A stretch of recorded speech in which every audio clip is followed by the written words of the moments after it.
Entonces, bueno, primero, lo primero es que vamos a analizar un poco lo que es la ley Ricarte-Soto, que en el fondo genera, y esto es un piso de protección financiero para financiar, en el fondo, diagnóstico y tratamiento de alto costo.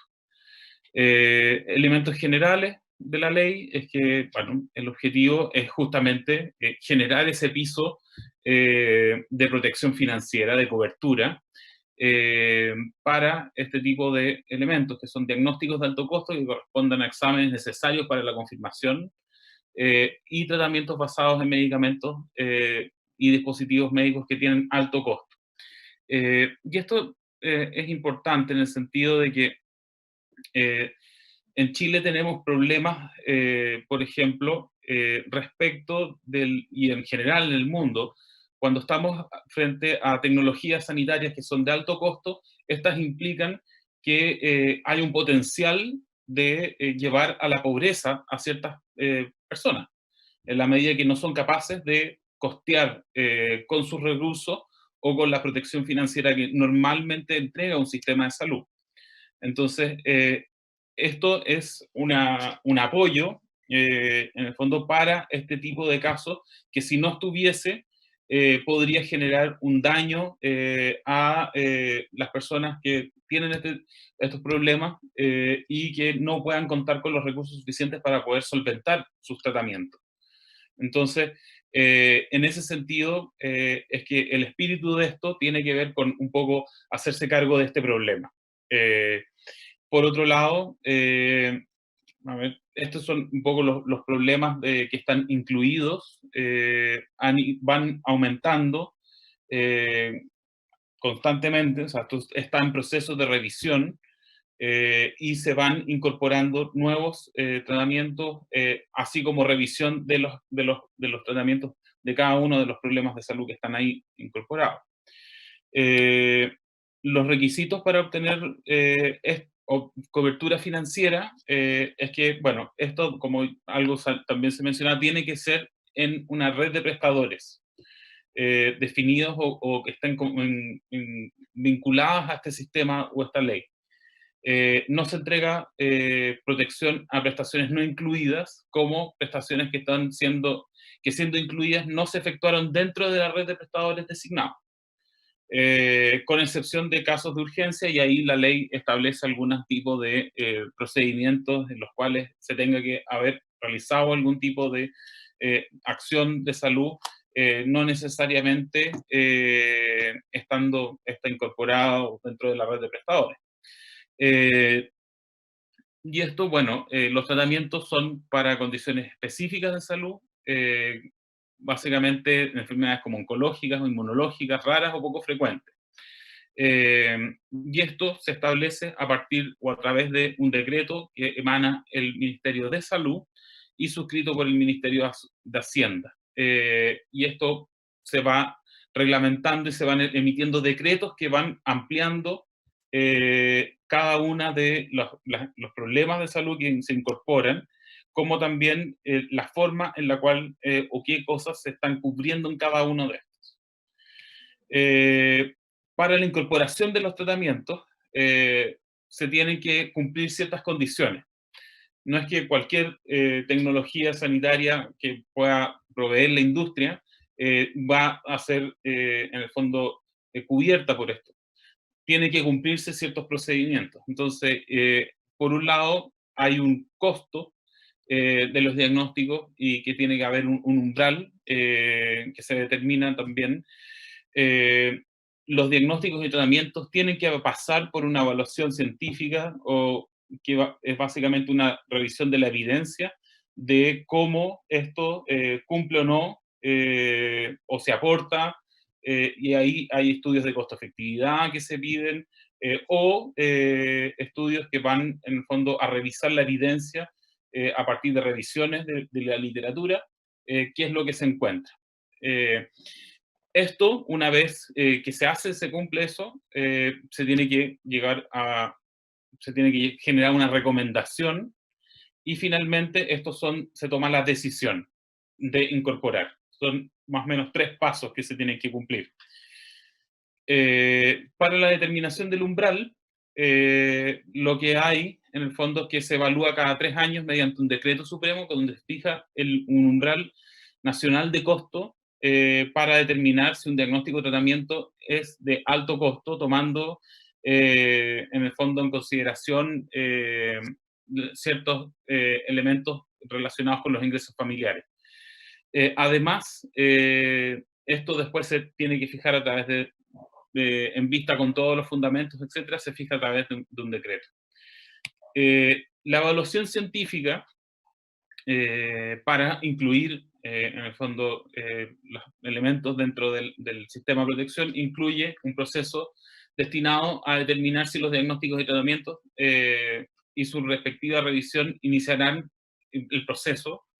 A través de esto lo hace la Subsecretaría de Salud Pública, que realiza una evaluación científica basada en la evidencia disponible para el diagnóstico y tratamiento.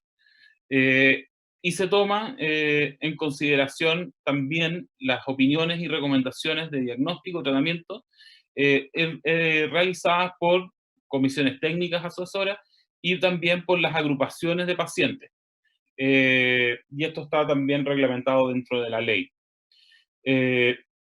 Esto lo que implica es que básicamente, junto con estas comisiones o los aportes que pueda tener las agrupaciones, lo que se hace es que el Departamento de Tecnologías Sanitarias del Ministerio de Salud licita en el fondo un estudio para evaluar cómo un determinado tratamiento, si tiene evidencia positiva o no, o aporta. Por ejemplo, esto se hace a través de algún tipo, dependiendo un poco de qué problema, estudios de costo-efectividad, donde se mide la efectividad del tratamiento, pero también se considera la variable de costo. Esto hay que entenderlo en el sentido de que los recursos en salud son escasos y por tanto, si yo financio una cosa, estoy dejando de hacer otra.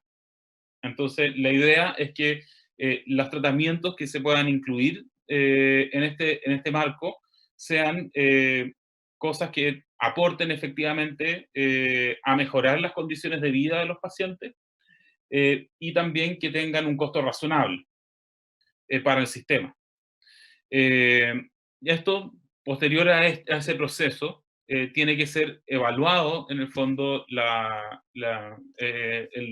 diagnósticos y los tratamientos, y se debe, al menos, esto debe comprender al menos lo que tiene que ver con la eficacia y efectividad relativas, seguridad, evaluación económica, la implementación, la evaluación de las condiciones de pago a través de mecanismos de pago compartidos, el impacto presupuestario que implica financiar esto, y los efectos en las redes asistenciales, si es que las redes asistenciales son capaces de proveer o no los servicios, las alternativas disponibles que existieran y el precio y los precios máximos.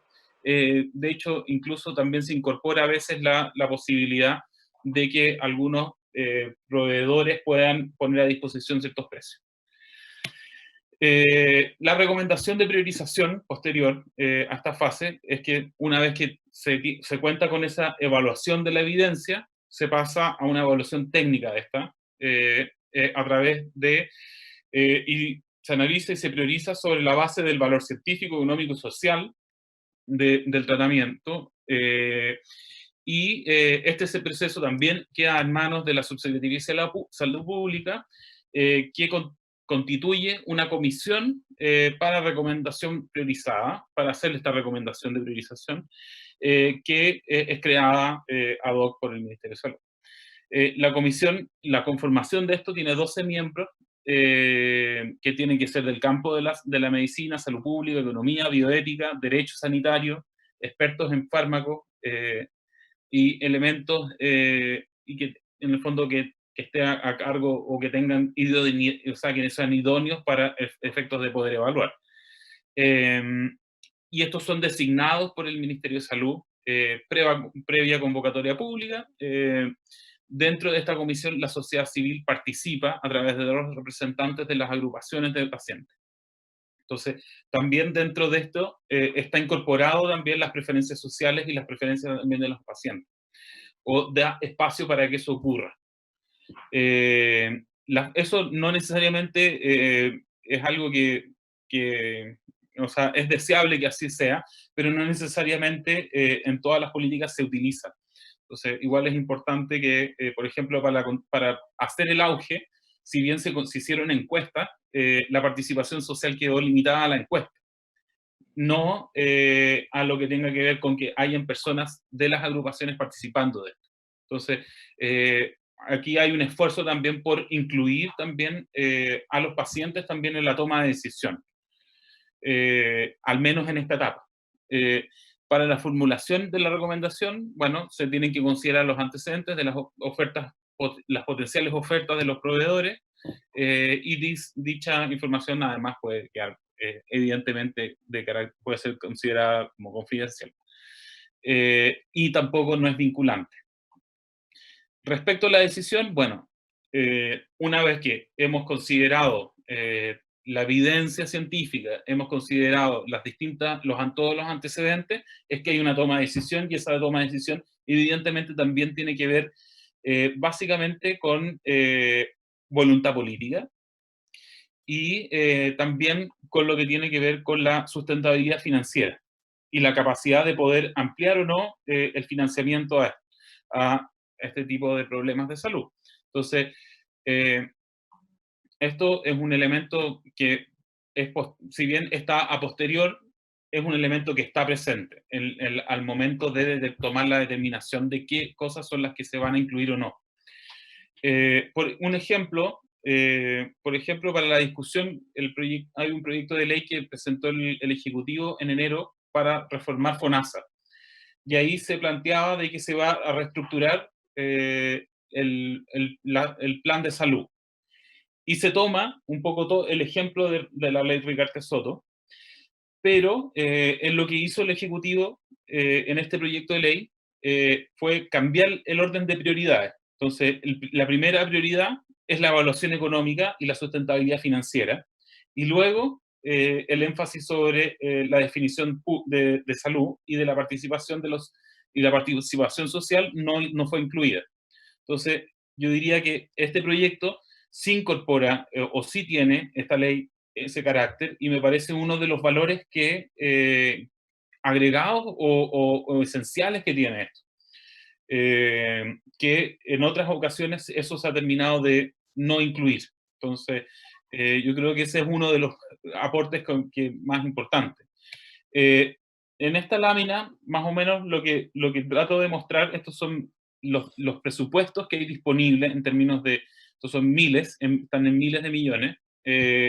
Tomo los distintos años, lo que se define por ley de presupuesto, el presupuesto vigente, que es lo que al 31 de diciembre, y el monto ejecutado. Entonces uno ve de que a veces, si bien hay disponibilidad de recursos o la ley de presupuestos definió ciertos márgenes de financiamiento para la ley, después lo que termina ocurriendo no necesariamente se condice con lo que se definió en la ley. Entonces, por ejemplo, el primer año, en 2016, habían 48.000 millones, pero se gastaron 33.000. Entonces, menos, o sea, hubo o sea, se dejó de gastar casi un 30% de los recursos que habían disponibles. El 2017, 33% de diferencia entre lo que estaba en un principio financiado por la ley y lo que finalmente se terminó de gastar. El 2018 bajó un poco esa proporción, habían 82.000 millones de pesos disponibles para ser utilizados en financiar tratamientos, y se gastaron 58, 28% de diferencia. Y el 2019 hubo 83.000 millones, y de los cuales se gastaron 71. Entonces ahí bajó a 14. Entonces siempre aquí hay un delta también de recursos. Y eso también es importante también de ver cómo se va moviendo desde el punto de vista la ley, desde lo que realmente va ocurriendo cada año y de cuántas son las acciones que se van financiando. Si bien yo creo que hay la diferencia entre lo que se presupuesta y lo que se gasta se ha venido reduciendo, es importante que esos recursos que efectivamente están disponibles terminen siendo utilizados. Y eso yo creo que es algo que yo creo que hay que ir mejorándolo efectivamente con el tiempo. Y bueno, ahora yo me salto a la otra parte, y que tiene que ver un poco con que nosotros tenemos un sistema de salud que ha estado construido en una lógica donde tenemos un problema de exclusión y un problema también de derecho. Básicamente, el derecho a la salud que nosotros tenemos en la Constitución del año 80 concibe el derecho a la salud desde una lógica de interpretarla desde el punto de vista de la posibilidad de acceso al sistema de salud. Entonces, si bien se ha ido creciendo esto, y el Ricardo Soto es un ejemplo de eso, tenemos varios problemas en nuestro sistema de salud y a nivel regional aún más relacionado con cómo está estructurado el sistema de salud. Nosotros tenemos una garantía, o a nivel constitucional solamente garantizado el acceso, y el acceso a la posibilidad de elegir dónde poner los fondos de salud. Entonces, el sistema de salud no tiene una comprensión del derecho a la salud que sea de carácter integral. Este está limitado al acceso. No hay y se entiende también desde una óptica que uno podría decir que está relacionado con la libre elección y entender la salud como responsabilidad individual. Eso implica que cada persona es responsable de su salud y se olvida, en el fondo, una dimensión colectiva también de lo que se entiende por salud. Entonces, nosotros tenemos esquemas de protección social que son fallidos en este sentido. Y que si bien hemos ido parchando estos problemas, por ejemplo, con la ley Ricardo Soto, nosotros no tenemos o no hemos resuelto el derecho a la salud de manera integral.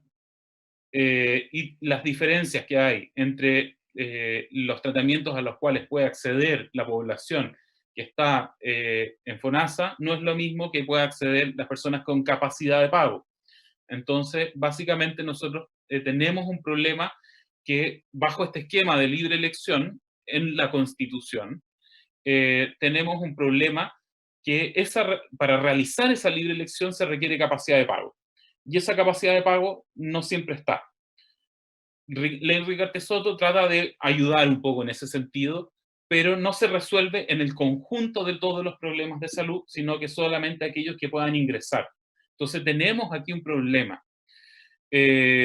Aquí está un poco lo que dice textual la Constitución, y que es básicamente que se protege el acceso, y donde en el fondo la población tiene, y esto se traduce a que la población tiene el derecho a elegir el sistema donde desea acogerse, o sea, a donde los recursos de su 7% van a estar. Y nosotros, básicamente, ya con esto cierro, hemos construido un sistema de salud que está permeado por una lógica de mercado, con un rol subsidiario del Estado, donde tenemos un sistema privado donde se accede, que está altamente concentrado, donde además tenemos holdings de salud que son de ISAPRES y clínicas, están integrados en un solo holding. Eso genera poder de mercado y poder de exclusión en términos de fijar precios. Y por lo tanto, algunos pueden acceder y otros no. Además, tenemos otra barrera importante en términos de derecho, que tiene que ver con que la tarificación del sistema privado está basada en el riesgo de enfermar. Entonces, las personas con algún tipo de condición de salud son los que tienen que pagar más. Y no al revés, como debería ser en un esquema de derecho. O problemas como los adultos mayores tienen mayor probabilidad de enfermar y por lo tanto tienen que pagar más, o las mujeres tienen la posibilidad de quedar embarazadas y por lo tanto tienen que pagar más. Entonces, aquí hay un problema que no está resuelto en nuestro sistema de salud. y que si bien Ricardo Soto, la ley, trata de hacer algunos arreglos a este esquema, no se ha terminado de resolver este problema de la exclusión y discriminación sistemática que genera esto. Tenemos problemas además de que las personas que están en el sistema de ISAPRE a veces están presas de su ISAPRE, y lo que se le llama la cautividad, y además con problemas de alzas injustificadas. Hace poquito, hace un par de meses, un mes creo, las ISAPRES en medio de la pandemia que estamos viviendo subieron los precios de sus planes, por ejemplo. Y esas son alzas unilaterales de precios.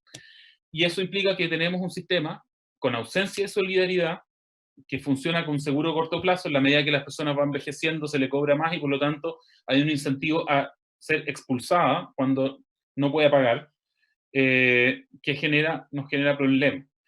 Y el sistema público, por falta de financiamiento a lo largo de muchos años,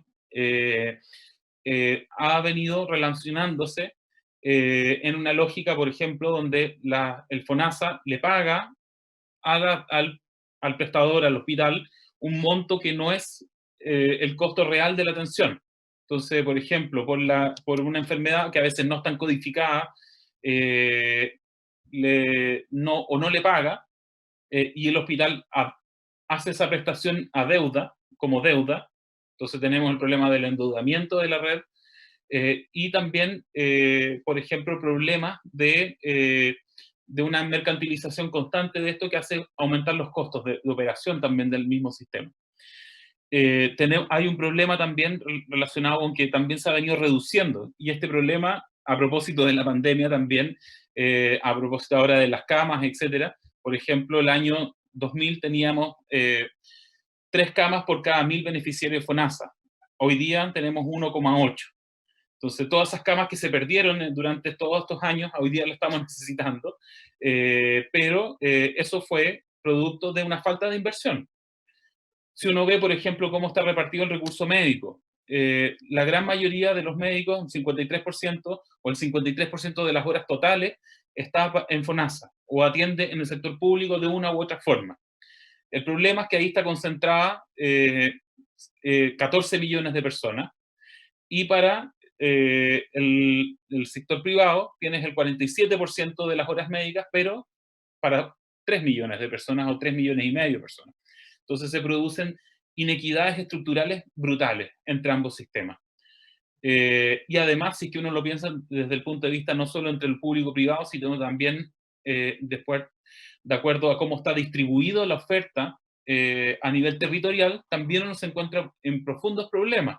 No es lo mismo acceder a tratamientos y a horas médicas en Santiago que si uno está en un lugar del resto del país o en una región. Entonces, también tenemos este tipo de inequidades estructurales que son importantes de hacer notar. Eso que va generando también la necesidad de que el sector público dependa de traspasar recursos constantemente al sector privado.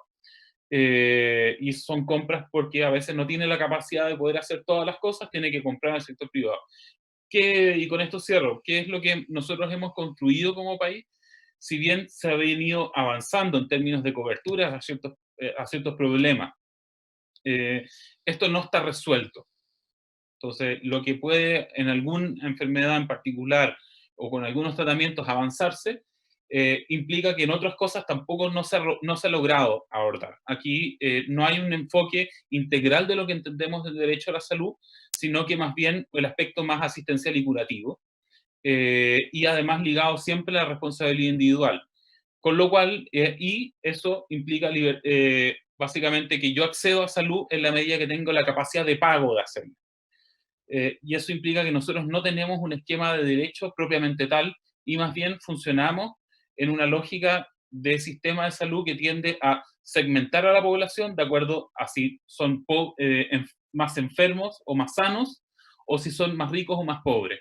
Entonces, en ese sentido, es que me parecía que era importante darle este cierre más crítico a la situación que se vive con algunas situaciones en general de falta de derecho, que si bien esquemas como Ricardo Soto pueden ir buscando resolver en cierto sentido, no lo resuelve de manera integral. Y aquí tenemos básicamente una ausencia de derecho y de lograr entregar cobertura universal a todos los problemas de salud que tenemos. Eh, y que hay muchas cosas que quedan excluidas de ser resueltas. Y con eso me quedo ahí.